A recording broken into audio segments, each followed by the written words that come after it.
Assalamualaikum warahmatullahi wabarakatuh. Mari klik subscribe di channel ini dan aktifkan tanda loncengnya untuk mendapatkan update pemberitahuan di video berikutnya.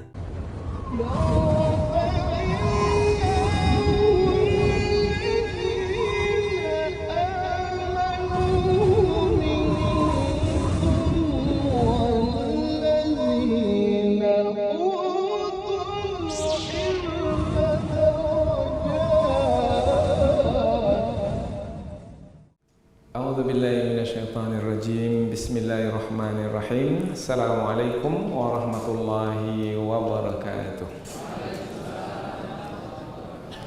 Alhamdulillahirabbil alamin wa bihi nasta'in ala umurid dunya waddin. Nasta'inuhu wa nastaghfiruh wa na'udzu billahi min shururi anfusina wa min sayyiati a'malina. فمن يهده الله فلا مضل له ومن يضلل فلا هادي له أشهد أن لا إله إلا الله وحده لا شريك له وأشهد أن محمدا عبده ورسوله لا نبي بعده. Amma ba'd, kita bersyukur kepada Allah Subhanahu wa taala yang masih melimpahkan rahmat dan nikmat-Nya. Kita bersyukur dengan mengucapkan Alhamdulillahirabbil alamin. Kemudian kita lupa pula bersalawat kepada Rasulullah dengan ucapan Allahumma salli ala sayyidina Muhammad wa ala ali sayyidina Muhammad, dan bersalam kepada Rasulullah dengan ucapan Assalamualaikum ya Rasulullah. Alhamdulillah, kita dapat kembali meneruskan pengajian tafsir ayat-ayat suci Al-Quran yang insya Allah kita akan teruskan kepada ayat yang ke-97, 98 dan 99 dari surah Yusuf, yaitu masih lagi menerangkan tentang kisah Nabi Yusuf alaihi salam. Yang mana sebelum ini sudah sampai pembahasan tentang kisah Nabi Yusuf, yaitu kepada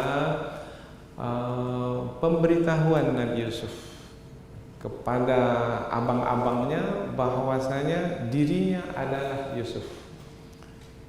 Yang mana sebelumnya abang-abang Nabi Yusuf itu tidak mengetahui bahwasanya yang berkuasa di negeri Mesir itu adalah adik mereka sendiri, yaitu Yusuf. Namun Nabi Yusuf memberitahukan kepada abang-abangnya bahwasanya dialah Yusuf yang dahulu mereka buang di dasar sumur. Kemudian berlakulah perpisahan yang begitu lama dan mereka tidak menyadari bahwasanya Nabi Yusuf telah dijual ke penguasa negeri Mesir. Kemudian akhirnya diamanahkan untuk memerintah negeri Mesir.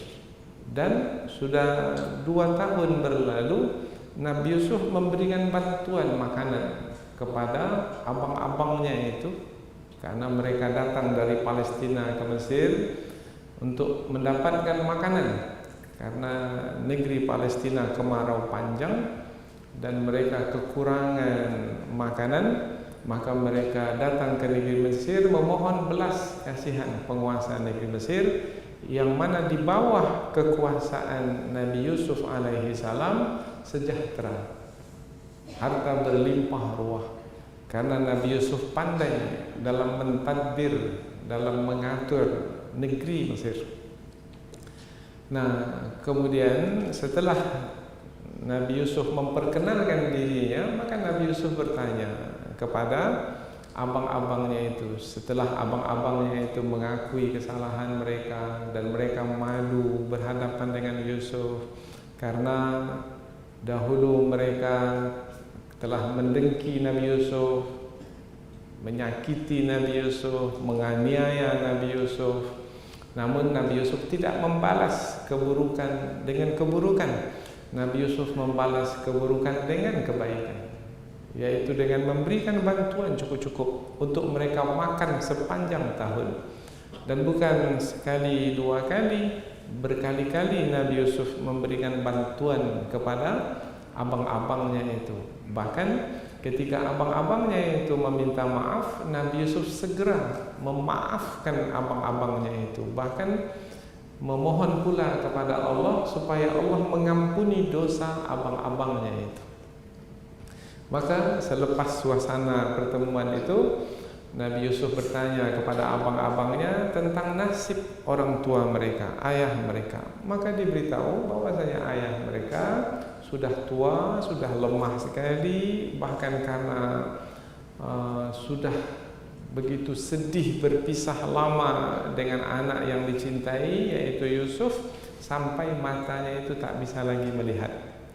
Yaitu dengan kata lain sudah buta matanya, hilang, sepertinya tak ada lagi warna hitam di bola matanya itu, sudah putih matanya itu, disebabkan karena banyak menangis. Maka Nabi Yusuf alaihissalam berpesan kepada abang-abangnya supaya membawa baju gamisnya untuk diletakkan di wajah ayahnya, dan nanti ayahnya akan dapat melihat kembali. Kemudian pesan yang kedua yang disampaikan kepada abang-abangnya adalah supaya abang-abangnya itu kembali ke negeri Mesir dan membawa semua ahli keluarga. Abang-abang itu kembali ke Palestina dan membawa semua ahli keluarganya ke Mesir. Nah, maka bergeraklah abang-abangnya itu ke Palestina kembali. Apabila baju yang dibawa itu sudah sampai di sempadan masuk ke Palestina, rupanya Nabi Yakub di Palestina dapat membau Nabi Yusuf alaihissalam. Dan itu disampaikan kepada ahli keluarganya yang ada di Palestina, yaitu dari cucu-cucunya. Tapi mereka mengatakan, datuk ini, kakek ini masih juga ingat Yusuf, yang Yusuf itu entah berada di mana, entah mati, entah hidup. Ini kakek ini masih dalam kesesatannya yang lama. Namun Nabi Yakub alaihissalam tidak menjawab, tetapi baru menjawab selepas sampai kafilah itu di negeri Palestina. Kemudian anaknya yang paling besar itu meletakkan pakaian baju Nabi Yusuf ke mukanya, dan Nabi Yakub dapat melihat kembali dan diberitahu bahwasanya Yusuf masih hidup. Maka Nabi Yakub mengatakan, kan aku sudah memberitahukan kepadamu sebelum ini bahwasanya anakku Yusuf masih hidup. Aku mengetahui dari Allah apa yang tidak kamu ketahui. Nah, itu pembahasan kita pada pertemuan yang lalu. Nah, selanjutnya yang akan kita bahaskan adalah anak-anak Nabi Yakub tadi setelah mengetahui bahwasanya yang berkuasa di negeri Mesir adalah adik mereka, yaitu Yusuf, maka mereka pun menghadap ayah mereka, yaitu mengaku telah melakukan kesalahan dan meminta kepada ayah mereka untuk memaafkan mereka, meminta kepada ayah mereka supaya memohon ampun kepada Allah untuk mereka, supaya Allah menghapuskan dosa-dosa mereka. Nabi Yakub alaihissalam menjawab, ya, akan saya mintakan ampun kepada Allah untukmu. Nah, Nabi Yakub alaihissalam bersedia memohonkan ampun kepada Allah untuk anak-anaknya, tetapi dalam jawabannya itu tidak langsung, tetapi mengundurkan sampai waktu tertentu. Nanti insyaAllah kita akan bahas di dalam tafsir. Kemudian seperti yang dipesankan oleh Nabi Yusuf supaya mereka, yaitu abang-abang Nabi Yusuf itu membawa ahli keluarga, maka Nabi Yakub pun bersetuju dan bergeraklah ahli keluarga seramai, ada dalam tafsir menyebutnya 72 orang, ada menyebutnya 93 orang, ada juga ahli tafsir mengatakan antara 80 dan 90 orang, yaitu dengan berkendaraan lebih kurang 200 kendaraan bergerak dari Palestina menuju Mesir. Nah, dalam ayat yang akan kita pelajari nanti, mereka sampai di daerah sempadan akan memasuki negeri Mesir. Rupanya Nabi Yusuf mengetahui kedatangan ayahnya itu dan menyambutnya dengan Raja Mesir, Fir'aun, dan dengan tentara dan penduduk negeri Mesir berjumlah hampir 4.000 orang. Jadi mereka sangat mengalu-alukan, sangat menyambut dengan sukacita kehadiran ahli keluarga Nabi Yusuf alaihi salam, yaitu ayah Nabi Yusuf sendiri, yaitu Nabi Yakub alaihi salam. Dan Nabi Yusuf memberitahu ke Fir'aun negeri Mesir dan juga kepada penduduk negeri Mesir bahwasanya ayahnya itu adalah seorang nabi. Maka bertambah sukacitalah mereka menyambut ahli keluarga Nabi Yusuf, karena yang mereka sambut itu adalah ayah Nabi Yusuf seorang nabi, karena mereka masih dalam keadaan susah, yaitu masih di tahun yang susah. Nah, karena kita telah sampaikan sebelum ini, kedatangan yang ketiga berarti di tahun yang ketiga, bermakna mereka masih berada di 7 tahun yang susah.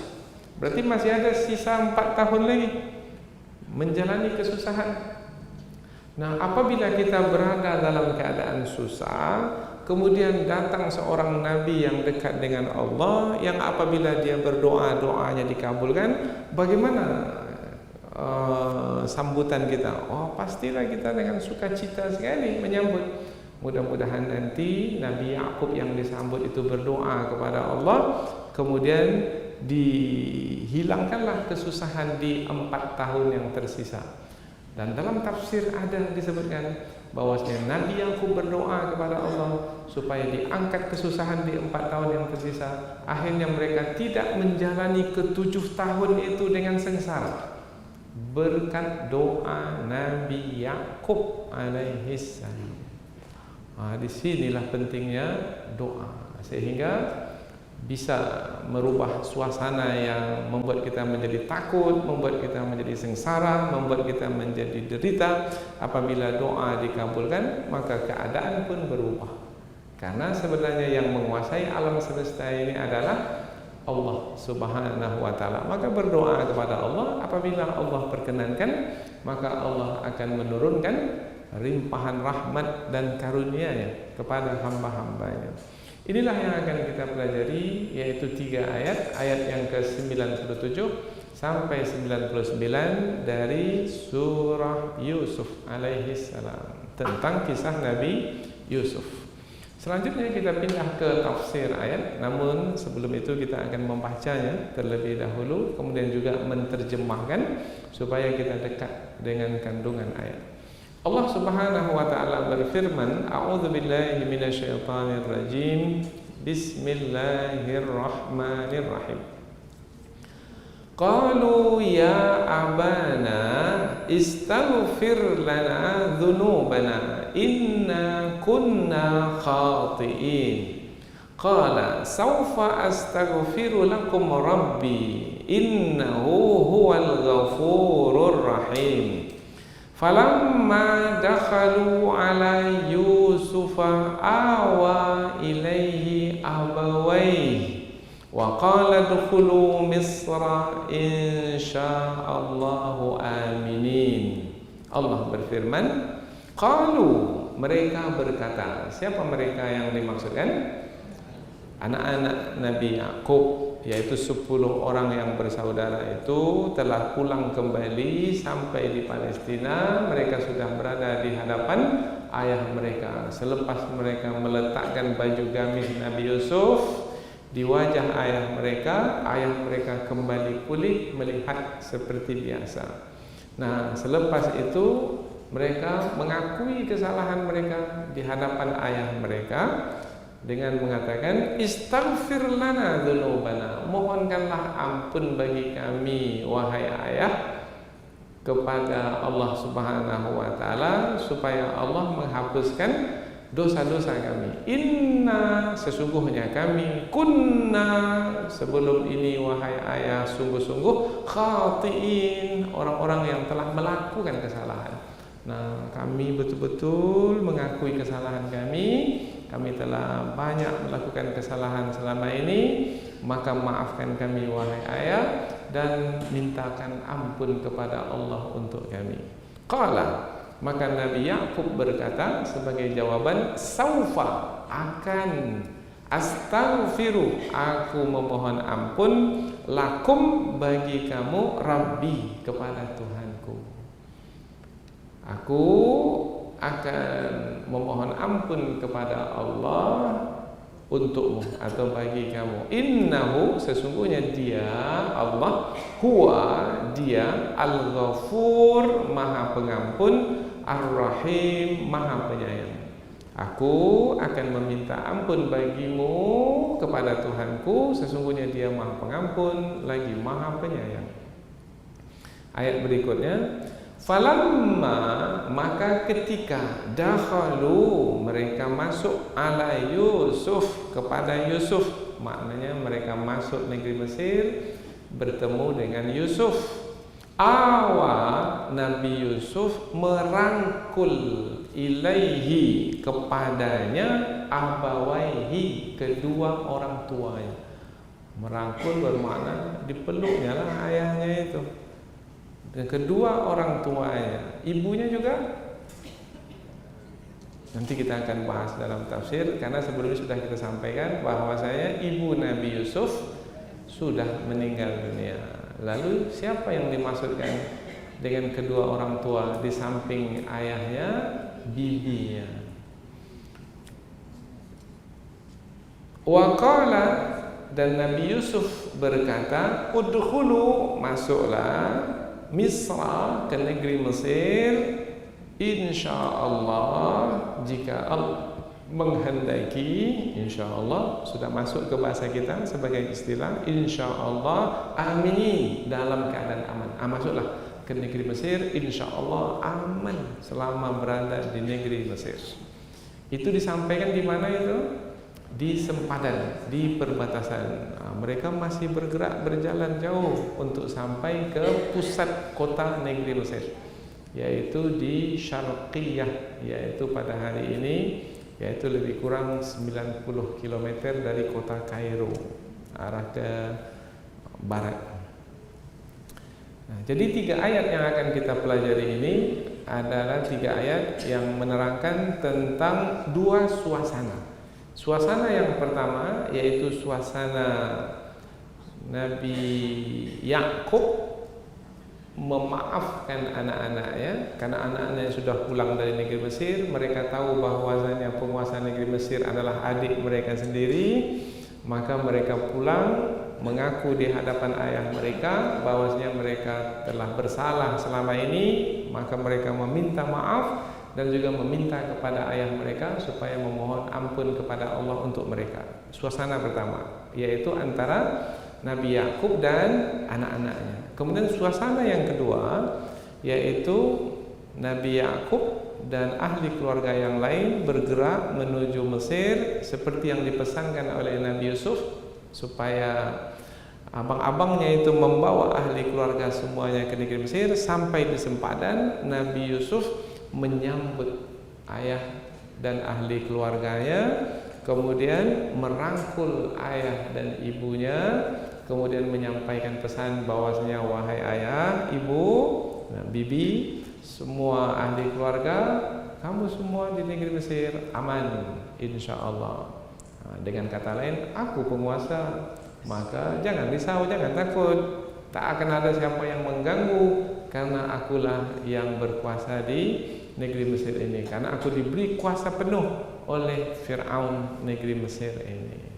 Inilah dia 3 ayat yang akan kita pelajari dalam kesempatan ini, yaitu menambahkan lagi kisah Nabi Yusuf yang sudah kita pelajari dari awal surah Yusuf ini. Jadi surah Yusuf ini mulai dari awal sampai akhir, ini cerita Nabi Yusuf saja dan sambung bersambung. Jadi siapa yang mengikuti dari awal akan menikmati surah Yusuf ini. Mungkin tak mau berhenti sampai di sini. Sama seperti nonton film. Kalau tak tahu endingnya, aduh, rugi sekali. Seperti apa endingnya ini? Ikutilah pengajian ini beberapa kali pertemuan lagi. Ada 5 kali pertemuan lagi selepas ini, yaitu puncak dari kisah Nabi Yusuf alaihissalam, yaitu mimpi Nabi Yusuf menjadi kenyataan. Sekarang masih belum lagi ini. Nah, karena pada waktu kecil Nabi Yusuf bermimpi, dan mimpi itu diceritakan kepada ayahnya, yaitu 11 bintang di langit, matahari dan bulan bersujud kepadanya. Wahai ayah, apa takbir mimpi itu? Tapi Nabi Yakub mengatakan, kamu jangan ceritakan mimpimu itu pada siapa-siapa, diam-diam saja. Nah, di ayat yang akan datang, belum kita sampai ke ayat itu pada masa sekarang ini. Di ayat yang akan datang, Nabi Yusuf mengatakan, wahai ayah, inilah dia takbir mimpiku. Dulu minta takbir mimpi kepada ayahnya. Rupanya Nabi Yusuf sendiri yang menceritakan, ini dia takbir mimpiku dulu wahai ayah, yang kuceritakan kepadamu dahulu. Ini dia takbirnya, yaitu 11 saudaranya semua menghormatinya.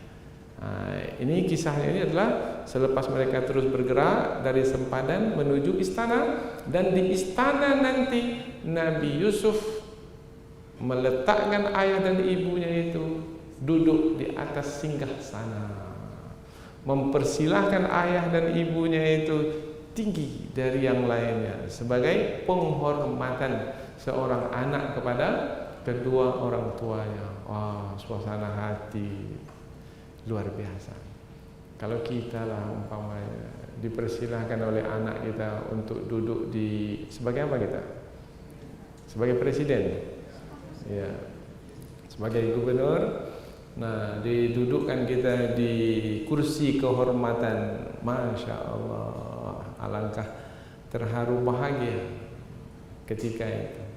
Begitulah keadaan Nabi Yusuf bersama dengan ayahandanya dan ahli keluarganya, dan itu nanti cerita itu di penghujung. Lalu apa pelajaran yang akan kita ambil? Di penghujung surah ini menjelaskan tentang pelajaran berharga yang bisa kita dapatkan dari kisah Nabi Yusuf ini untuk kita pakaikan pula dalam kehidupan yang kita jalani. Ini berlaku pada diri Nabi Yusuf. Mungkinkah berlaku juga pada diri kita sekarang ini? Ya, mungkin. Mengapa tidak? Karena tabiat manusia sama saja dari dahulu hingga sekarang. Kalau kita baik, pasti ada juga orang yang mendengki kita. Pasti. Kalau kita baik, pasti ada orang yang mendengki. Dulu Nabi Yusuf ada yang mendengkinya. Sekarang ada orang yang mendengki kita? Pasti ada. Mungkin ada yang banyak didengki, ada yang sedikit didengki. Tapi apakah kita ini didengki oleh orang? Ya. Mungkin ada yang berat sekali musibah menimpanya disebabkan karena kedengkian orang lain. Maka selalu kita berdoa, ya Allah, apabila hamba didengki dan difitnah oleh orang lain, jaga dan peliharalah hamba seperti engkau menjaga Nabi Yusuf alaihi salam.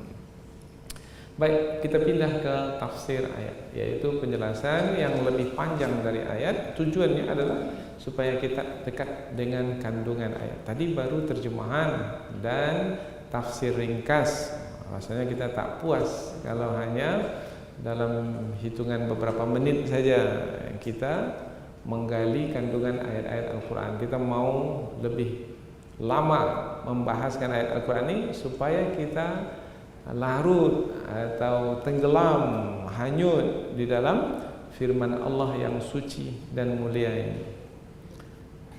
Allah Subhanahu wa taala berfirman, qalu ya abana. Mereka berkata, wahai ayah kami. Mereka ini adalah abang-abang Nabi Yusuf, sudah sampai sekarang ke Palestina, membawa baju Nabi Yusuf seperti yang dipesankan, yaitu meletakkan baju itu di wajah ayah mereka, dan ayah mereka sekarang sudah pulih kembali, yaitu bisa melihat. Sampai ke tahap itu, sampai ke situ, bagaimana perasaan hati Nabi Yakub alaihissalam? Oh, senang sekali, gembira sekali. Yaitu yang tadinya tercari-cari di mana Yusuf. Sekarang sudah tak perlu lagi mencari-cari, karena anak-anaknya sudah memberitahu, wahai ayah, Yusuf itu rupanya di negeri Mesir, rupanya penguasa negeri Mesir, rupanya yang membantu kami selama ini, yang memberikan makanan untuk kita setahun-setahun, rupanya Yusuf, wahai ayah. Bagaimana perasaan hati Nabi Yakub mendengar berita dari anak-anaknya itu? Nabi Yakub sekarang sudah senang hatinya, sukacita, gembira. Padahal belum lagi melihat Yusuf, tapi mendengar berita saja sudah gembira. Itu namanya berita gembira. Berita gembira itu berita yang menggembirakan. Kalau dari berita saja sudah gembira, apalagi kalau yang diberitakan itu menjadi kenyataan, yaitu kenyataannya bertemu dengan Yusuf. Oh, lebih gembira lagi. Kalau ada orang membawa berita gembira kepada kita, umpamanya dokter menyampaikan berita gembira kepada kita, ada yang sudah berpuluh tahun berumah tangga tak dapat anak, belum juga lagi dapat anak.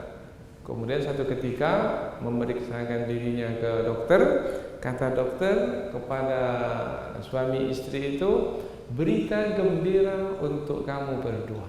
Setelah saya periksa, nampaknya tuan, istri tuan ini hamil sekarang, maka tak lama lagi akan mendapatkan anak. Apakah anak itu sudah lahir? Belum. Tapi apakah mereka berdua sudah gembira sekarang? Sudah. Jadi dengan berita saja, berita kelahiran anak sudah gembira. Apalagi nanti kalau anak itu lahir, gembira betul. Bukan 1 ekor kambing yang disembelih 10 nanti disembelih. Karena gembiranya itu. Karena dah lama tak dapat anak. Begitu juga kan Nabi Yakub alaihissalam, gembira sekali mendengar berita anaknya Yusuf masih hidup dan penguasa negeri Mesir, dan akhlaknya pula mulia, suka membantu orang yang susah. Senang sekali. Dalam keadaan hati yang senang seperti ini kita menggambarkan suasana. Dalam keadaan hati yang senang seperti itu, maka Nabi Yakub pula mendengar permintaan pula dari anak-anaknya, yaitu anak-anaknya meminta kepadanya supaya memohon ampun kepada Allah untuk mereka, karena mereka telah melakukan kesalahan. Wahai ayah, ini Nabi Yakub sedang bersuka cita sekarang ini, karena baru saja mendengar berita gembira.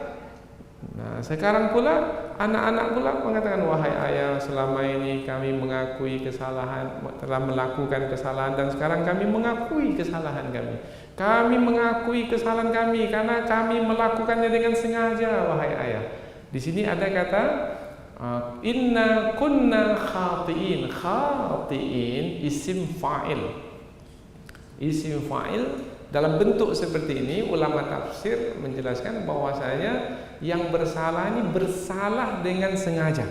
Ada orang yang bersalah tidak sengaja, tapi ada orang yang bersalah sengaja melakukan kesalahan. Anak-anak Nabi Yakub yang 10 itu bersengaja melakukan kesalahan.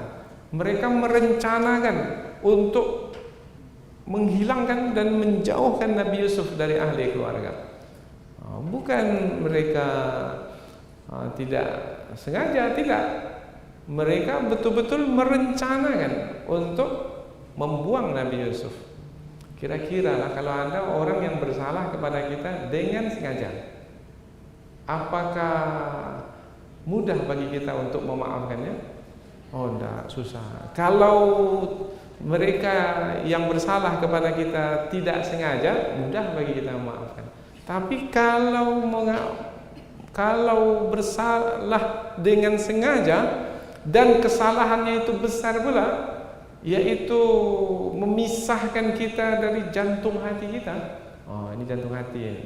Karena Nabi Yusuf adalah yang sangat dicintai, yang membuat kita menjadi menderita sampai buta mata kita. Kemudian orang yang bersengaja bersalah itu sekarang di depan mata kita meminta maaf. Kita maafkan atau tidak?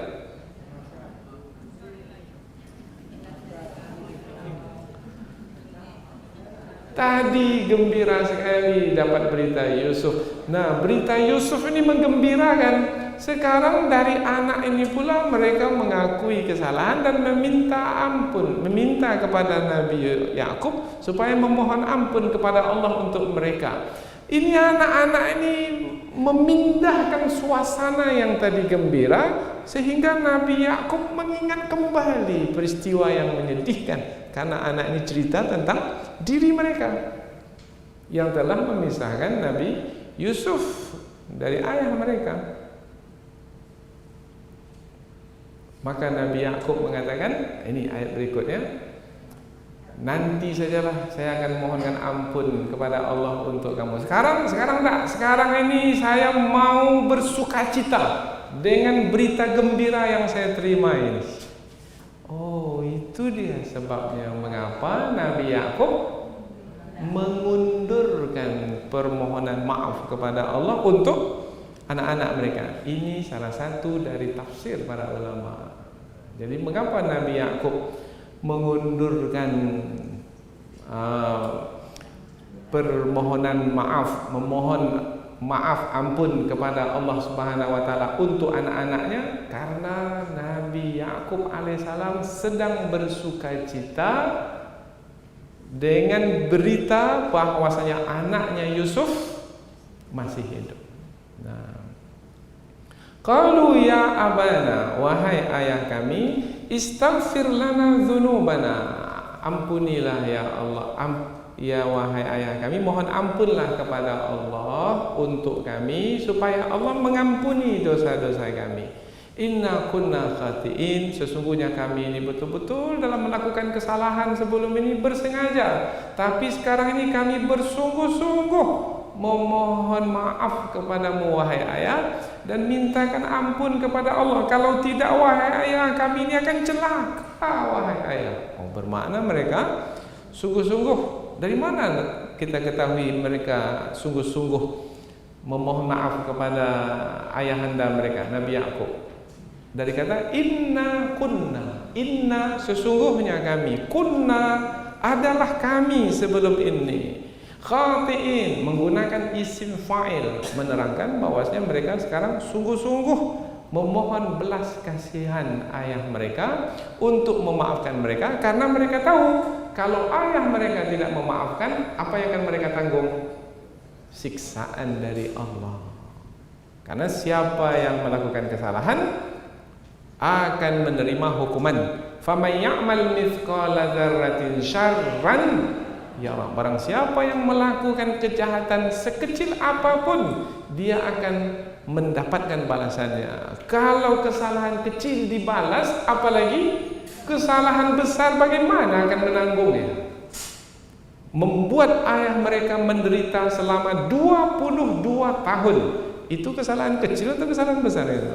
Besar sekali. Kepada ayah sendiri pula. Oh, itu besar sekali. Dan menjadi sebab bagi ayah itu buta, tak bisa melihat pula. Oh, berat sekali. Maka mereka bersungguh-sungguh meminta ampun kepada Nabi, meminta maaf kepada Nabi Yakub, dan memohon kepada Nabi Yakub ayah mereka supaya memohon ampun kepada Allah untuk mereka. Apa jawaban Nabi Yakub alaihissalam kepada anak-anaknya? Qala, Nabi Yakub berkata, saufa astaghfiru lakum rabbi, aku akan meminta ampun kepada Allah Tuhanku untukmu wahai anak-anakku. Mengapa kata akan? Mengapa Nabi Yakub tidak mengatakan aku akan meminta ampun kepada Allah untukmu sekarang? Mengapa tidak ada kata sekarang? Mengapa akan? Tadi sudah satu penjelasannya. Ada satu lagi penjelasan dari ulama-ulama kita dan kita dapatkan di buku-buku tafsir mereka, yaitu Nabi Yakub alaihissalam akan memohon ampun kepada Allah untuk anak-anak mereka itu nanti malam, di sepertiga malam yang terakhir. Apa sebab? Sebab pada masa itulah doa dikabulkan.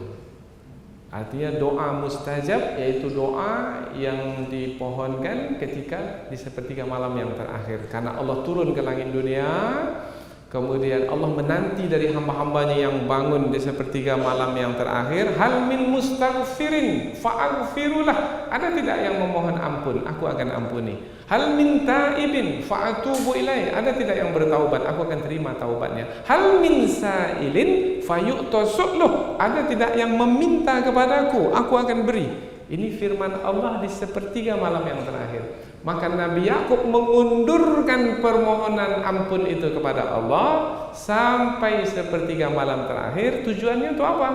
Supaya dosa-dosa anaknya itu diampuni oleh Allah. Karena dosa-dosa anak itu bukan dosa-dosa kecil, tapi dosa besar.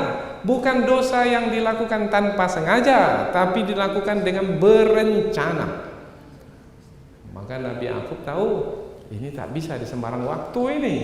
Ini mesti bermohon kepada Allah di waktu yang istimewa. Sudah berapa tafsirannya? Sudah 2. Ada tafsiran yang ketiga, yaitu aku akan memohon ampun kepada Allah untukmu wahai anak-anakku di malam Jumat. Jadi ku nanti malam Jumat baru aku mohon ampun. Apa sebab?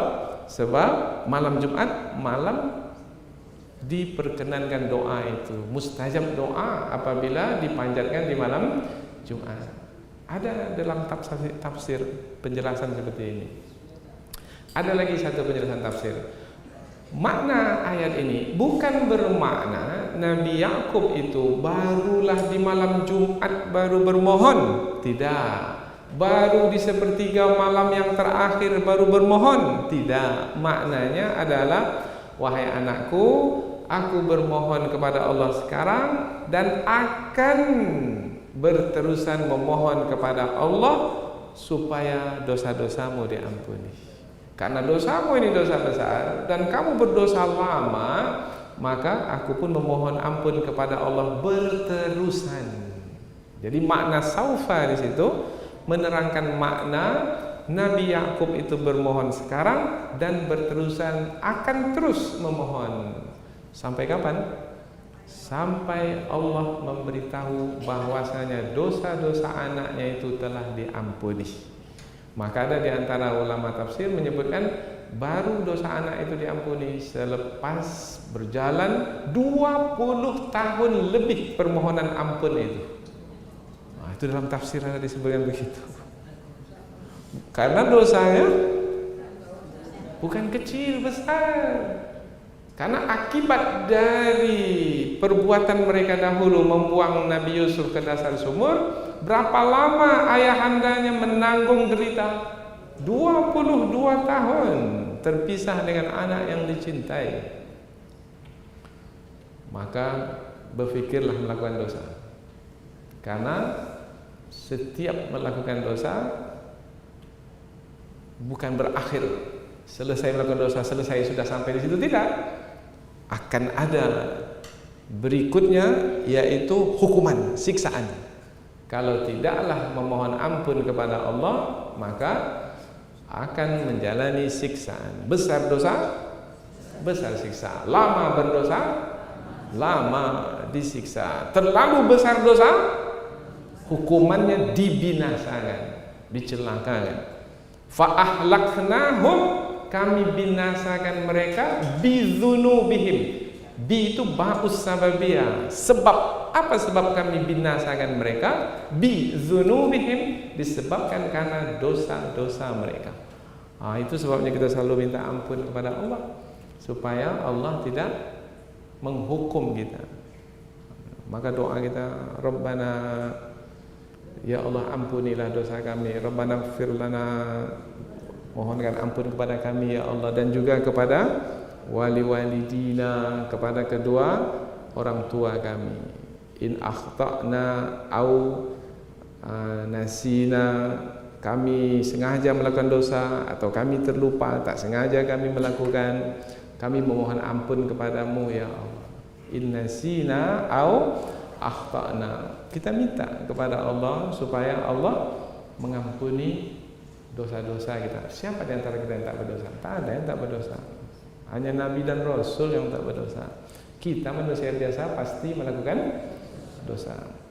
Maka anak-anak Nabi Yakub yang 10 itu memohon ampun, meminta maaf kepada ayah mereka dan meminta juga kepada ayah mereka supaya memohon ampun kepada Allah. Dan Nabi Yakub menjawab, ya aku akan memohon ampun kepada Allah untukmu wahai anak-anakku, sesungguhnya Allah Maha Pengampun lagi Maha Penyayang. Itu suasana pertama. Suasana kedua yaitu seperti yang dipesankan oleh Nabi Yusuf, supaya abang-abangnya itu membawa ahli keluarganya ke Mesir. Maka disampaikanlah kepada Nabi Yakub, ayah mereka, wahai ayah, pesan Yusuf bahwasanya kita diminta untuk ke negeri Mesir, semua ahli keluarga kita. Bagaimana? Ayah bersetuju? Maka tentulah Nabi Yakub alaihissalam sudah sangat rindu kepada anaknya itu. Maka Nabi Yakub bersetuju, kemudian dipersiapkanlah kendaraan sebanyak 200 kendaraan untuk membawa lebih kurang 80 hingga 90 ahli keluarga ke negeri Mesir. Maka singkat cerita, ayat yang ke-99, bergeraklah mereka dari Palestina menuju Mesir, yang jumlah jaraknya itu lebih kurang berapa? Ya, lebih kurang 500 km lebih. Dalam tafsir disebutkan perjalanannya itu perjalanan 8 hari 8 malam. Begitu jauhnya perjalanan dari Palestina ke Mesir. Maka bergeraklah. Singkat cerita, kafilah ini sudah sampai di penghujung negeri Palestina dan akan memasuki negeri Mesir. Rupanya berita kedatangan ayah dan ahli keluarga itu sampai ke Nabi Yusuf alaihissalam. Nabi Yusuf menyampaikannya kepada Fir'aun negeri Mesir. Kemudian Fir'aun itu bersama dengan Nabi Yusuf dan bersama dengan 4.000 tentara dan juga penduduk negeri Mesir, semuanya beramai-ramai ke sempadan perbatasan untuk menyambut ahli keluarga Nabi Yusuf alaihissalam. Nah, tentang suasana di tempat itu diceritakan di ayat yang ke-99.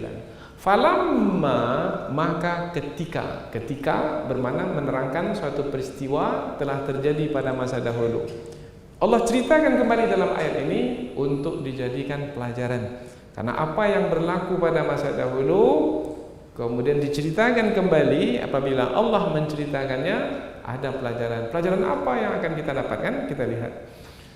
Dakhalu ala Yusuf, mereka itu masuk ala Yusuf, bertemu Yusuf. Oh, bermakna pertemuan itu yaitu ketika mereka akan masuk negeri Mesir. Ada beberapa yang disampaikan oleh para ulama tafsir. Mengapa Nabi Yusuf dan juga Fir'aun dan bersamanya ribuan orang menyambut ahli keluarga Nabi Yusuf, yang paling utama adalah ayahanda Nabi Yusuf yaitu Nabi Yakub alaihissalam? Maka jawabannya adalah sebagai menghormati ayahanda, ahli keluarganya. Ada lagi yang kedua, yaitu selama ini Nabi Yusuf menanti di istana. Abang-abangnya datang menanti di istana. Tetapi sekarang tidak, menyambut. Nah, ketika menyambut ini, Nabi Yusuf ingin memastikan tidak ada siapa yang mengganggu kafilah ini berjalan dari perbatasan sampai ke istana. Jadi dijemput, mulai dikawal. Makanya yang mengawal siapa? Bukan sembarang orang yang mengawalnya. Nah, samalah seperti sekarang ini untuk menjemput penceramah umpamanya. Maka kita langsung ambil dari airport, dikawal, diletakkan di mana, kita jaga, kita pelihara. Karena banyak juga persekusi pada hari ini kan.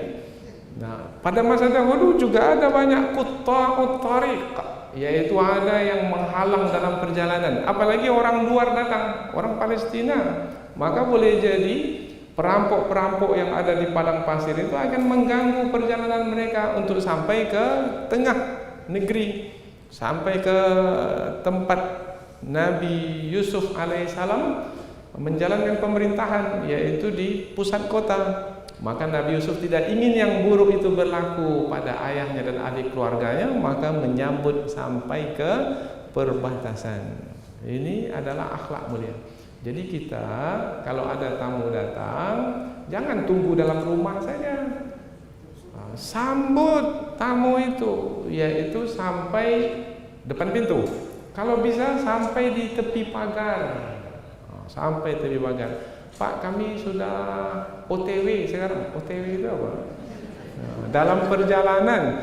Kami dalam perjalanan sekarang. Beberapa menit lagi sampai. Maka kita keluar dari rumah, sambut tamu-tamu kita. Kalau bisa, sebelum tamu kita itu membuka kendaraannya, mobilnya, kita yang bukakan pintu kendaraannya itu. Ahlan wa sahlan. Kita buka.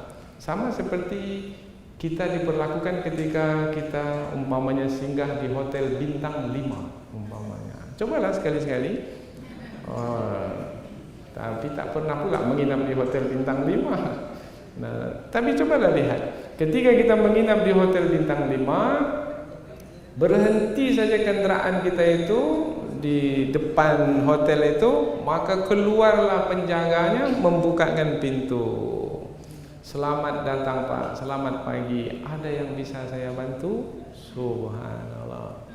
Pintu kita dibuka kan? Ada barang Pak, biar saya yang bawakan.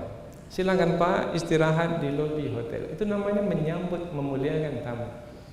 Nabi Yusuf tahu yang datang itu adalah ayahnya, dan adalah mesti seorang anak itu menghormati orang tuanya. Maka Nabi Yusuf menyambutnya sampai ke sempadan. Subhanallah. Ini adalah akhlak mulia Nabi Yusuf alaihi salam. Awa ilaihi abawaihi. Awa maknanya merangkul. Merangkul ini yaitu merapatkan kedua orang tuanya kepadanya. Ilaihi, kepada dirinya. Maknanya apa? Maknanya meluahkan rasa suka cinta itu dengan memeluk ayah dan ibunya. Nah, biasanya kalau kita anak dengan orang tua itu rasa suka itu tak cukup hanya dengan bersalaman saja, tak cukup. Kadang sebelum bersalaman itu kita cium dahulu ayah ibu kita, kemudian kita rangkul, kita rapatkan tubuh kita ke tubuhnya, tanda kita sangat bersukacita dengan kehadirannya. Kita lihatlah pada hari ini, kita lihat kalau orang itu sangat akrab sekali, tak cukup dengan bersalam saja. Dari jauh lagi, wah itu sudah berlarian untuk berangkulan. Ini adalah tanda kesukaan antara satu dengan yang lain. Itu dilakukan oleh Nabi Yusuf alaihissalam. Dan perhatikan di sini. Ada dua kata kerja di sini, yaitu kata kerja pertama, dakhalu, mereka masuk. Artinya mereka sampai ke negeri Mesir, masuk negeri Mesir. Kemudian satu lagi, yaitu Nabi Yusuf merangkul, ada merangkul. Tadi masuk, Nabi Yusuf merangkul kedua orang tuanya. Apakah disebutkan di sini Nabi Yusuf merangkul semua anggota keluarganya? Enggak. Dua orang saja. Abangnya macam mana? Enggak.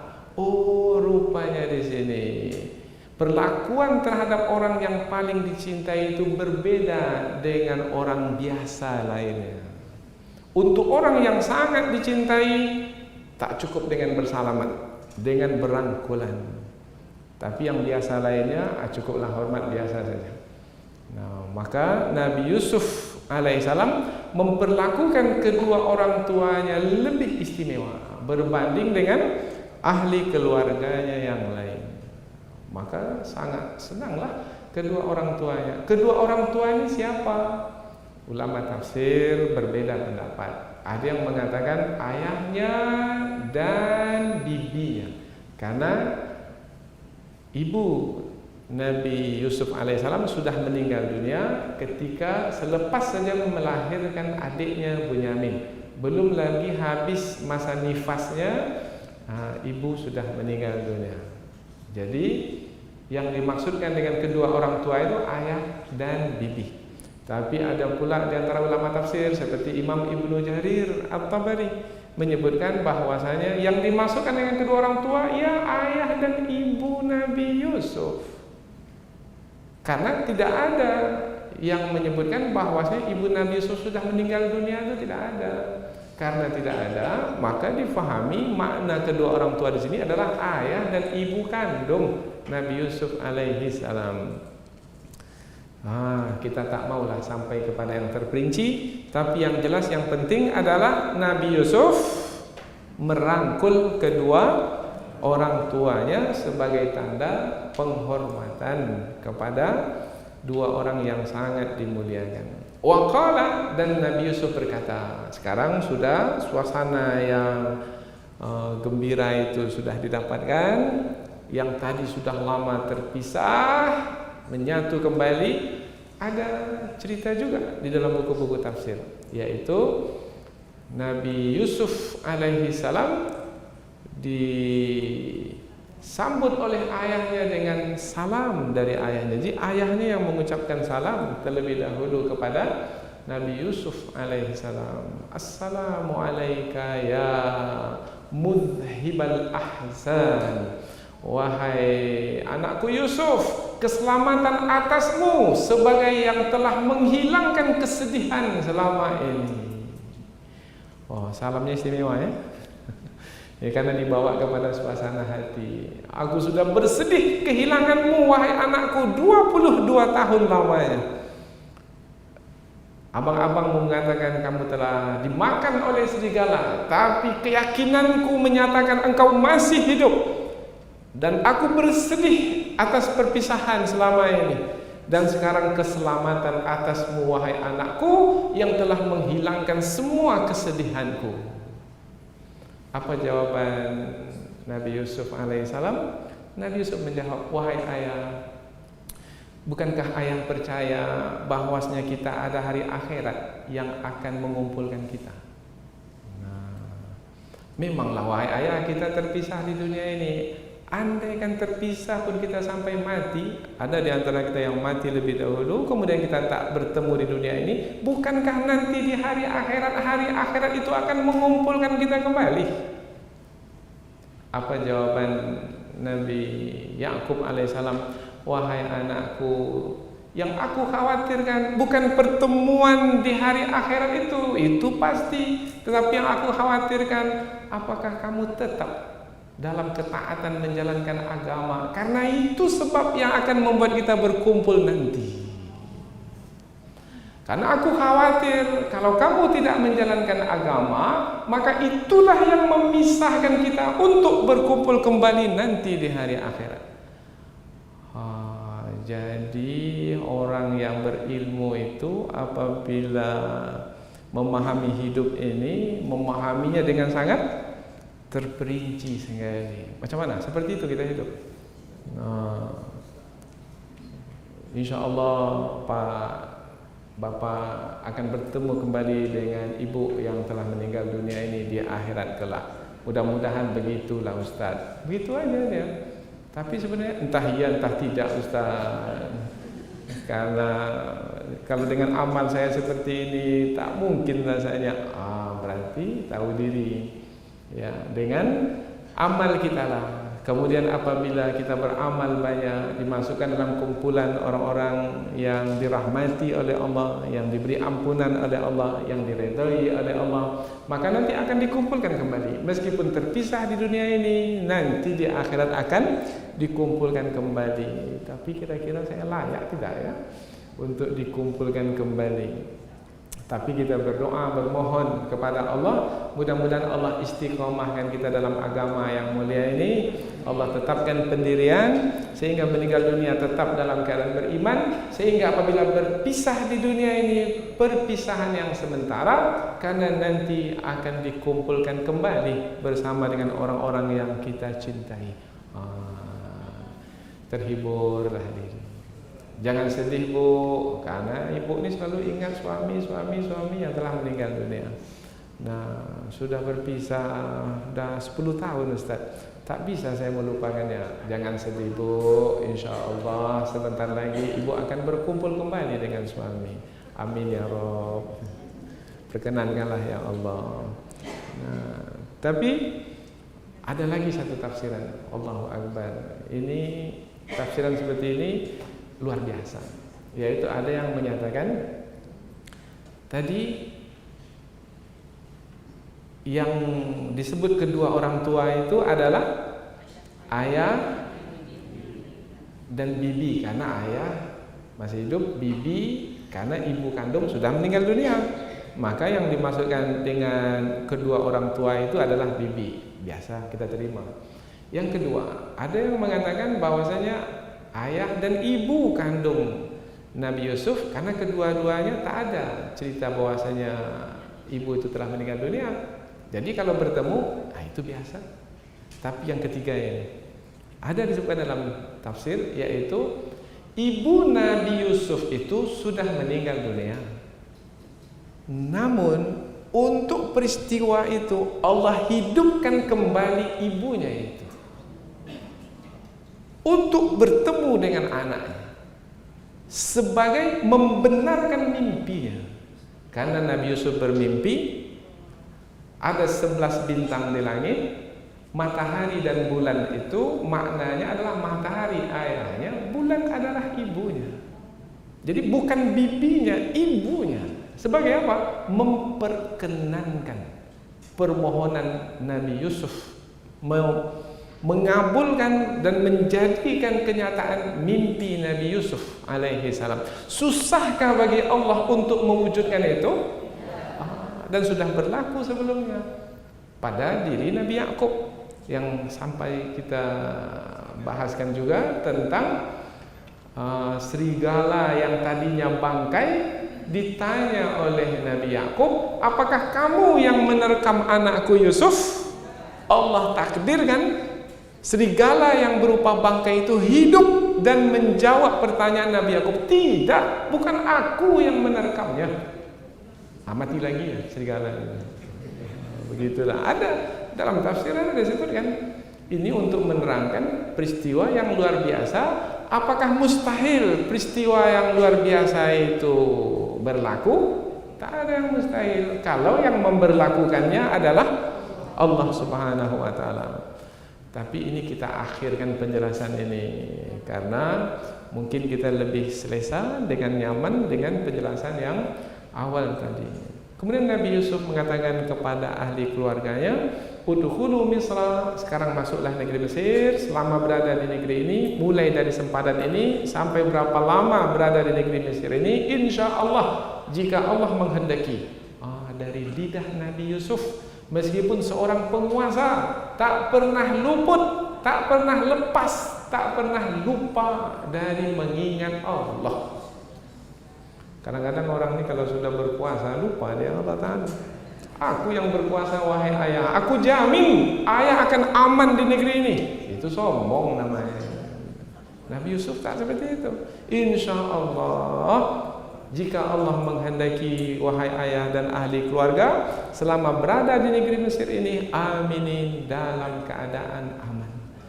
Begitulah tinggi dan mulianya kedudukan Nabi Yusuf alaihi salam. Dan lebih tinggi dan mulia lagi kedudukan Nabi Yakub alaihi salam. Kedua-duanya mulia, yaitu bapak seorang nabi, seorang rasul, anak pun juga seorang nabi, seorang rasul, memiliki akhlak mulia. Dikisahkan kembali ceritanya dalam Al-Quran untuk kita jadikan contoh dan teladan. Mudah-mudahan ada pelajaran yang kita dapatkan, dan mohon maaf atas segala kesalahan dan kekhilafan. Wabillahi hidayah wa taufiq. Wassalamualaikum warahmatullahi wabarakatuh.